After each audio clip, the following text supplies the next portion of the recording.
అభ్యర్థుల్ని సరిగ్గా ఎంచుకోకపోవటం వల్లనే సిట్టింగ్ ఎమ్మెల్యేలే కేసీఆర్ యొక్క కుర్చీని దించేశారు కాబట్టి నాకు సంబంధించిన ఎమ్మెల్యేలు కూడా వ్యతిరేకత ఉన్న వాళ్ళని సర్వేలు చేయించుకుని కుర్చీ దించేయాలి అని జగన్మోహన్ రెడ్డి చాలా గట్టిగా ఫిక్స్ అయ్యారు. అయితే అదే ఇప్పుడు వైసీపీలో కాకరేకెత్తిస్తుంది.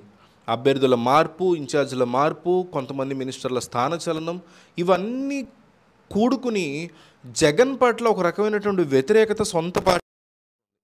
దీన్ని జగన్ ఎట్లా డీల్ చేస్తారనేది ఇంట్రెస్టింగ్ పాయింట్.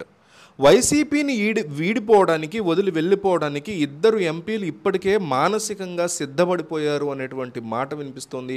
ఈ ఆర్టికల్ గ్రేట్ ఆంధ్రాలో వచ్చింది. ఎందుకంటే గ్రేట్ ఆంధ్ర ఎక్కువగా వైసీపీకి సపోర్ట్గానే రాస్తుంది కాబట్టి వాళ్ళు మనం కన్సిడర్ చేయొచ్చు. ప్రకాశం జిల్లా ఒంగోలు, అలాగే ఉమ్మడి గుంటూరు జిల్లా నర్సరావుపేట ఎంపీలు మాగుంట శ్రీనివాసరెడ్డి, లావు శ్రీకృష్ణదేవరాయలు వీళ్ళిద్దరూ కూడా వైసీపీని వదలడానికి సిద్ధంగా ఉన్నారు అని గేట్ ఆంధ్ర వెబ్సైట్లో ఒక ఆర్టికల్ వచ్చింది.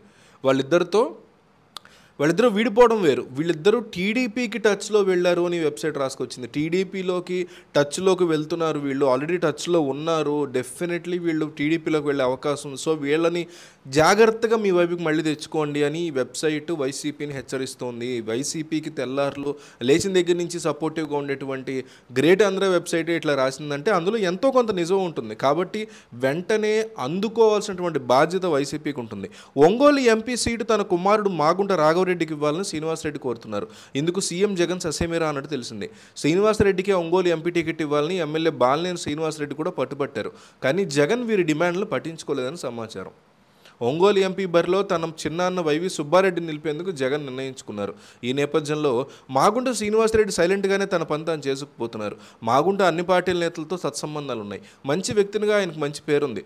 మరీ ముఖ్యంగా బాగా డబ్బున్న నాయకుడు కావడంతో ఆయన చేర్చుకునేందుకు టీడీపీ ఉత్సాహం చూపిస్తోంది. ఇదిలా ఉండగా నర్సరావుపేట ఎంపీ లావు శ్రీకృష్ణదేవరాయలు కూడా వైసీపీని వీడే అవకాశాలే ఎక్కువ. లావు రీసెంట్గా మీడియాతో పంచుకున్నటువంటి అభిప్రాయాలు గమనిస్తే కేవలం సాకు కోసం ఎదురు చూస్తున్నారని చెప్పొచ్చు. సీఎం వైఎస్ జగన్ని కలిసినట్టు చెప్పిన శ్రీకృష్ణదేవరాయలు గుంటూరు నుంచి పోటీ చేయాలని సీఎం కోరారన్నారు. అయితే తాను మాత్రం నర్సరావుపేట నుంచే పోటీ చేస్తానని సీఎంకి చెప్పినట్టు తెలిపారు.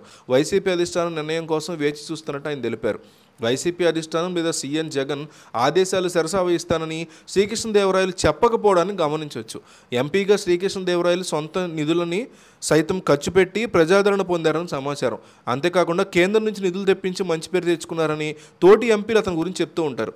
అలాంటి ఎంపీ ఎందుకు మార్చాల్సి వస్తుందో తెలియదు. కానీ వైసీపీ శ్రీకృష్ణదేవరాయలు విసిగిపోయినట్టుగా కనిపిస్తుంది. సో వీళ్ళిద్దరూ డెఫినెట్లీ వైసీపీని వేడబోతున్నట్టుగా వార్తలు వస్తున్నాయి. దీని మీద మీ అభిప్రాయాన్ని కామెంట్లో చెప్పండి.